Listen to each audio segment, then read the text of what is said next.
आसामच्या गुवाहाटीमधील नीलाचल टेकड्यांवर बसलेलं कामाख्या टेम्पल भारतातील सर्वात गूढ आणि शक्तिशाली शक्तिपीठांपैकी एक.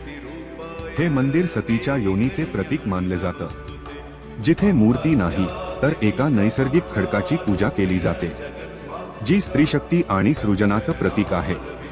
दरवर्षी जून महिन्यात इथे साजरा होतो अंबुबाची मेला, ज्यावेळी देवीला 3 ते 4 दिवस मासिक पाळी येते असा विश्वास आहे.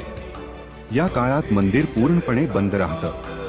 असंही म्हटलं जातं की या दिवसांत ब्रह्मपुत्रा नदीचं पाणी लाल होतं आणि देवीच्या योनीवर ठेवलेलं लाल वस्त्र रक्तवस्त्र म्हणून भक्तांना प्रसादात दिलं जातं.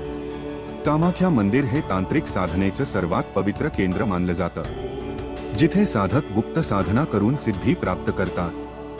हे मंदिर केवळ एक धार्मिक स्थळ नाही, तर स्त्रीशक्ती, सृजन आणि अद्भुत रहस्यांचे जिवंत प्रतीक आहे.